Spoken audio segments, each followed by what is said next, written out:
toute l'actualité à temps réel, sur Référence TV. Référence TV, la chaîne de l'innovation. Dans la zone rurale, il y a un cinquième sens qui dit, mais qu'est-ce que tu fais là-bas? Tu dois rentrer chez toi. Donc il y a ce débat, ce qui fait que, what we call experienced teachers, they always want to join the city. En préparant cette présentation, je pensais que, puisque l'anglais est obligatoire dans the application process, je pensais que tout allait se faire en anglais. Je pensais que tout le monde pouvait parler anglais, mais arrivé ici, j'ai compris qu'il y en a qui sont restés là-bas que 15 jours, d'autres un mois. Donc, et nous avons nos autres étudiants qui aussi peuvent avoir un niveau plus ou moins bon en anglais. Yes, I will. Donc, je vais utiliser les deux à la fois. Donc, c'est pourquoi j'ai choisi ce sujet qui parle du recrutement et de la rétention des enseignants en milieu rural et une comparaison entre le Sénégal et la Corée du Sud. Voici le plan qu'on va suivre aujourd'hui. Donc, pour le contexte of the study, j'ai vu que si en regroupant les œuvres littéraires qui sont écrites, de literature review, j'ai vu qu'il y a beaucoup de recherches qui se focalisent davantage sur l'éducation dans les zones rurales. Mais il y a peu qui se focalisent par exemple sur une zone rurale comparée à une zone urbaine, ou un pays A comparé à un pays B, qui ont des zones rurales plus ou moins différentes en termes de développement. Donc j'ai vu que, puisque je suis en Corée, je peux regarder ce qui se passe en Corée et essayer de voir quelles sont les ressemblances et les dissemblances entre les deux pays. Donc il y a limited focus on non-developed nations like Senegal compared to developed countries. Because what I call here rural area might be very different from what is rural area in Korea. In terms of infrastructure, in terms of many things that the teacher will do. So this is a lack of thorough analysis. Français. Sorry. Donc, un manque d'infrastructure, un manque de recherche approfondie dans ce qui est appelé ici la zone rurale comparé à d'autres zones rurales. Je pense que si vous allez dans les plateformes de recherche, vous trouverez peu de recherches qui sont faites et qui axent le sujet dans la comparaison. Donc, purpose of the study, c'était d'abord d'analyser les facteurs qui influencent le professeur à vraiment vouloir rester dans les zones rurales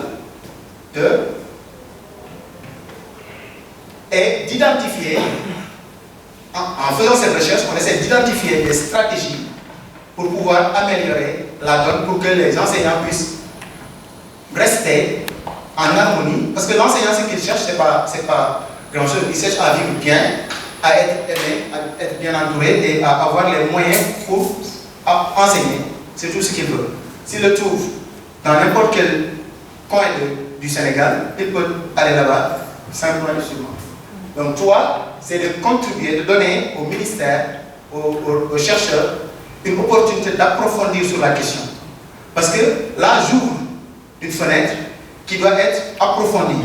Je pense que d'autres recherches sur la zone rurale vont s'en suivre et donneront l'opportunité aux décideurs de repenser les politiques en zone rurale.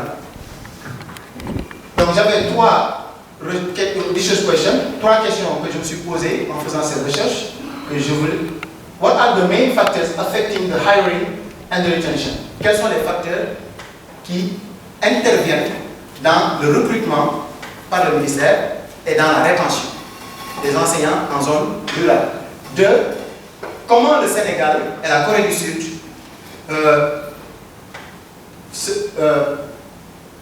comment ils essaient de gérer cette question du recrutement et de la rétention en zone rurale? Quelle est la différence entre les deux pays et quelles sont les stratégies pour améliorer les conditions de vie des enseignants en zone rurale et leur permettre de rester pendant un temps plus long que d'habitude? Donc pour la méthodologie, je peux passer ou je peux expliquer? Je résume tout simplement. Hein? Yes, je résume. C'est une méthode qualitative et ce qu'on appelle la théorie ancrée. C'est cette théorie-là que j'ai utilisée, qu'on appelle Grounding Theory in Qualitative Research. Et il s'agit de construire une théorie en se basant sur la collecte de données, sur le résultat des données collectées.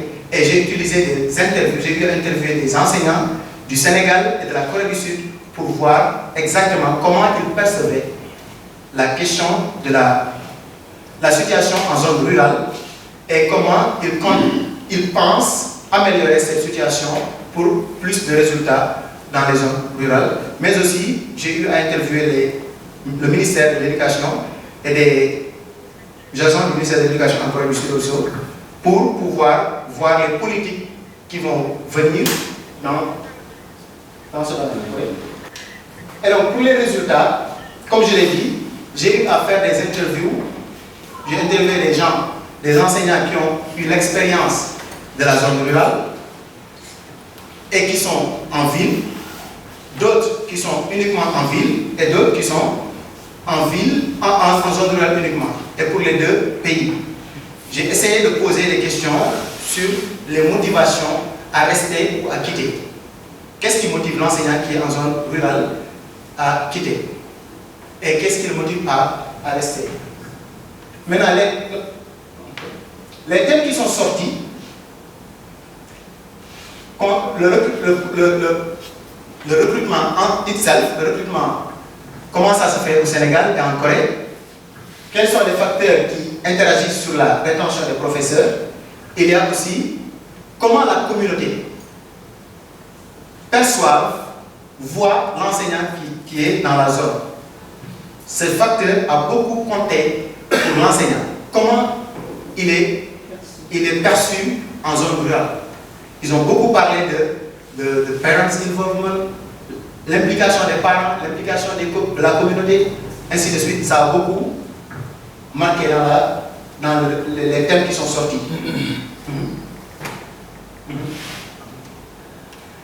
Pour le recrutement, comme en Corée au Sénégal, on sait que pour être professeur au Sénégal, on a besoin du bac, ça tout le monde le sait, et passer le concours. Ça aussi peut se faire par recrutement direct. Le ministère peut dire que j'ai besoin de 2000 enseignants par exemple, et lancer l'appel à candidature. Mais le plus souvent, c'est sur voie de concours. Il y a les CRFPE, il y a la FASTEF, l'école normale, ex-école normale. Mais en Corée du Sud, par exemple, il y a des universités d'éducation. University of Education. KNUI, l'université dont nous sortons, est une université qui forme l'enseignant du primaire jusqu'au secondaire. Donc, c'est l'une des plus prestigieuses universités en termes d'éducation en Corée du Sud. Il y en a 11 autres qui recrutent les enseignants. Et il y a un examen à passer, comme au Sénégal aussi, pour avoir le certificat d'enseignant. Ici, on a le KM, le KSM et le KS pour les master degrees. Donc, il faut avoir la licence et passer le concours, avoir 2 ans de formation, ou bien tu as une année de formation, ou bien tu as le master, 2 ans de formation, le bac, une année de formation, ou bien 2 ans de formation, dépendant de si tu veux enseigner au primaire ou au secondaire. Mais en Corée du Sud, il y a une différence en termes de, ici on dit centralized but some preference for the teacher. Qu'est-ce que ça veut dire? L'enseignant, ou bien celui qui veut être enseignant en Corée du Sud, peut choisir le province. Il peut choisir, par exemple, il peut dire, je vais faire le test à Dakar. Une fois il réussit le test, il sera dans la zone de Dakar, il sera affecté dans la zone. Un autre dit, je veux faire le test à Louga. Il y a des provinces. Et chacun peut décider de quelle province il va faire le test. Mais si tu choisis par exemple Séoul, je vais faire le test à Séoul. Ce sera moins challenging, beaucoup plus difficile, parce qu'il y a beaucoup plus de candidats qui veulent rester à Séoul. Et du fait, les meilleurs, ceux qui pensent être les meilleurs, vont choisir de faire le test à Séoul. Mais ceux qui pensent que vraiment ce sera difficile à Séoul, peuvent aller dans les provinces, comme Cheongju, où j'étais avec Abou Sadi, comme Cheongju, c'est une zone presque rurale. je peux choisir de faire le test là-bas. Et une fois réussi, je vais rester dans cette zone pendant 5 ans. Et je tourne dans la zone. Il y a une rotation naturelle. Après 5 ans, l'enseignant coréen doit tourner. Il y a une rotation naturelle qu'il doit faire pour avoir l'expérience du milieu rural et de la ville en même temps. Un enseignant coréen que tu vois, il a l'expérience déjà. S'il a enseigné pendant 5 ans, il peut avoir l'expérience de la zone rurale et de la ville. Comme ça, si le besoin se fait sentir en ville, on n'aura pas de problème. Est-ce qu'il va supporter les conditions de vie là-bas ou pas? Donc il y a une rotation naturelle après tous les 5 ans. Alors qu'ici, un enseignant au Sénégal peut rester pendant 20 ans dans une zone et ne pas pouvoir sortir. Donc cette rotation naturelle-là fait aussi une différence entre les deux. Est-ce qu'il y a une liberté pour l'enseignant sénégalais qui passe le concours et qui réussit de choisir le lieu où il va enseigner? Peut-être oui, on peut te donner des choix, mais le plus souvent, ces choix ne sont pas respectés. On ne revoit pas tes choix. Par exemple, moi qui demande d'être affecté à Thiès, Diourbel ou Kaolack, je peux me retrouver à Ziguinchor parce que le besoin se fait sentir là-bas. Mais on ne tient pas compte de mes choix de départ. Même si je suis le premier, ça importe peu. Or, en Corée, si tu passes le concours, tu as de 1000 chances de choisir. Comme j'ai dit, tu peux choisir de province où tu vas passer le concours, mais si tu passes en premier, tu es récompensé pour ça. Donc, ça aussi, c'est une différence. Dans la rotation, les enseignants le savent, il y a des points qu'on marque chaque année. On considère la note que ton supérieur hiérarchique te donne. On considère la zone, est-ce que c'est enclavé, est-ce que c'est pas enclavé. On considère l'ancienneté dans le poste et dans l'enseignement. Tous ces paramètres-là sont calculés et à la fin, on te donne une note. Sur la base de cette note, chaque année, les enseignants vont en compétition pour rejoindre un nouveau poste. Si tu ne gagnes pas, tu es appelé à rester. Comme en Corée, tu ne peux pas rester éternellement dans une même zone. Tu ne peux pas rester 20 ans dans une même zone, en train d'enseigner dans une même zone. La politique éducative donne l'opportunité à tout le monde de pouvoir changer d'école, pour pouvoir avoir l'expérience de toutes les zones qui sont dans le pays. Ici, rotation every 5 years, c'est ce que j'ai déjà expliqué. Main factors affecting teacher attention, les facteurs qui peuvent avoir un impact dans la rétention des enseignants. Non, it's money, l'argent. Les enseignants, quand tu fais l'interview, ils disent non, ils doivent donner de l'argent encore. Financial incentive, living condition, et ces paramètres living condition ne dépendent pas directement au ministère de l'Éducation. Par exemple, tu me dis, il n'y a pas de route. Ce n'est pas de la responsabilité du ministère de l'Éducation directement. Il n'y a pas d'électricité. Ce n'est pas au ministre de gérer ces questions. Mais ce sont des questions qui sont liées. Si nous voulons une éducation de qualité, il faut que les ministres, les départements ministériels travaillent en symbiose pour pouvoir régler les problèmes. Professional Development Opportunities. Moi, je suis triste quand je demande à mes camarades qui sont des autres pays combien d'Ivoiriens, par exemple, sont venus en Corée cette année. Ils me disent 26, 30. Mais au Sénégal, il n'y a que 2. L'année passée, nous étions que 2 dans tout le Corée. Toute la Corée du Sud. 2. Dans les autres universités, personne n'avait postulé. Donc cela peut-être est dû au fait que les gens ne sont pas informés, les gens ne sont pas sensibilisés. Donc ce sont des challenges aussi qu'il faut prendre. La communauté. J'ai vu que le ministre de l'Éducation a parlé du concept NITE, nouvelle initiative pour une approche communautaire, quelque chose comme ça. La communauté, comment la communauté agit? Quel est le rôle que joue la communauté dans l'éducation, dans l'accueil de l'enseignant, dans la vie de l'enseignant, dans une zone où il n'a pas de parents, il n'a personne. Donc si les leaders communautaires, les chefs de village, les maires, les parents sont impliqués et donnent un accueil chaleureux à l'enseignant, et ouvrent leur porte, je pense, ça peut être important dans la rétention des enseignants. Donc, flexibility sur rotation system alternative. En Corée, par exemple, ils ont une petite incentive, une somme d'argent qu'on donne aux gens qui sont dans les zones qui sont défavorisées. Est-ce que j'ai 5 minutes? community dynamic, comme j'ai dit, community engagement, strong community ties improve adaptation and retention. Si la communauté agit, a un rôle à jouer dans l'éducation, ça facilite l'enseignant qui est vraiment, je suis aimé ici, je suis bien traité, tu ne vois pas demain à rester. Weak engagement, teacher commute from cities. In South Korea, for example, teachers do not stay in the rural area. They commute to the city. Challenges, limited parental involvement, girls drop out. Dans les zones rurales, les filles arrêtent l'éducation pour le mariage parce qu'il y a une grossesse précoce, parce qu'il y a beaucoup de paramètres. Donc si les parents ne sont pas impliqués, ne sont pas pour l'éducation, je pense que les filles n'auront pas d'envie de continuer leurs études, mais aussi, parfois, ce sont des mariages forcés. L'enfant est forcé à arrêter les études pour le mariage. Et il y a beaucoup d'enseignants femmes qui m'ont dit que pourquoi ils restent dans une zone rurale, c'est pour servir à ces filles-là, jeunes filles, de modèle. Leur permettre de dire que voilà, vous avez une femme devant vous qui a pu réussir, pourquoi pas vous? C'est ce qui le motive à rester en zone rurale. Hein? Adaptation strategies, je parlais des conditions de vie en zone rurale et comment les enseignants vivent ce manque d'infrastructures.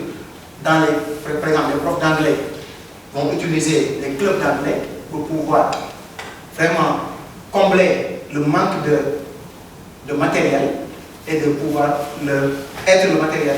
Lui-même, l'enseignant sera considéré comme quelqu'un qui doit faire tout à la fois. Creative approach to compensate the lack of resources. Please support, en Corée par exemple, les enseignants, après 3 ans de service, tu as droit à une formation professionnelle continue, financée par l'État, et qui te permet d'avoir un rang supérieur. Si tu fais cette formation-là, tu as un rang supérieur. Par exemple, tu peux devenir administrateur, intendant, superintendant, etc.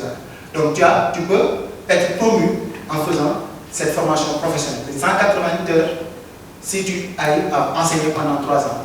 Et au cours de ta carrière, tu auras l'occasion de bénéficier d'encore de professional development opportunity. Alors qu'en zone rurale ici au Sénégal, il n'y a pas vraiment ça. Ou bien l'accès à l'internet te bloque. Par exemple, si je dois avoir une Zoom conférence et je n'ai pas d'internet, ça pose un énorme problème. Oui. Discussion, je pense que pour les recommandations. Oui. Policy recommendation by country. Introduce rural bonuses and housing allowances. Les enseignants ont proposé de donner des bourses, une somme d'argent pour. Donc on va me dire que c'est déjà dans le salaire. Mais si tu veux vraiment permettre ou bien faire de ces zones-là une zone attractive, ils doivent avoir un privilège que les autres n'ont pas. Parce que celui qui est en ville aussi, il a une indemnité de logement. Mais ils ont demandé une indemnité, par exemple, qui concerne uniquement la zone rurale, ce qui va permettre aux gens de vouloir, ou bien, par exemple, provide career advancement tied to rural services. On pourrait dire que celui qui n'a pas d'expérience de zone rurale ne peut pas postuler pour un provisoire, par exemple, ne peut pas être proviseur, ne peut pas être promu au ministère, ne peut pas, ce qui va vraiment encourager les enseignants à rejoindre les zones rurales. Mais si on laisse les choses telles qu'elles sont, tout le monde va vouloir quitter parce qu'il n'y a rien qui peut retenir l'enseignant à part le travail qu'il a à faire. S'il gagne en compétition, il quitte et la zone rurale perd un enseignant expérimenté. Develop mentorship program for female teachers, parce que déjà qu'on a parlé de drop out of young girls, on doit développer des mentorship programmes pour les enseignants femmes qui pourront servir d'exemple aux jeunes filles dans la zone rurale. Implement gender incentive safety policy, offer rural specific professional development programs. En Corée, les enseignants demandent des professional development qui sont typiquement pour la zone rurale. J'ai parlé d'opportunités de formation continue, mais une formation continue axée sur la zone rurale il n'y en a pas. Il y a une formation continue pour tous les enseignants, mais pas spécifiquement pour la zone rurale. Donc voilà, en résumé, parce que j'ai joué avec le temps, ce sur quoi j'ai fait les recherches, mais j'ai vu que ce qu'il y a à retenir, c'est que la zone rurale, comme la ville, a droit à une éducation de qualité, a droit à des enseignants bien formés, a droit à tout ce qui se trouve en ville.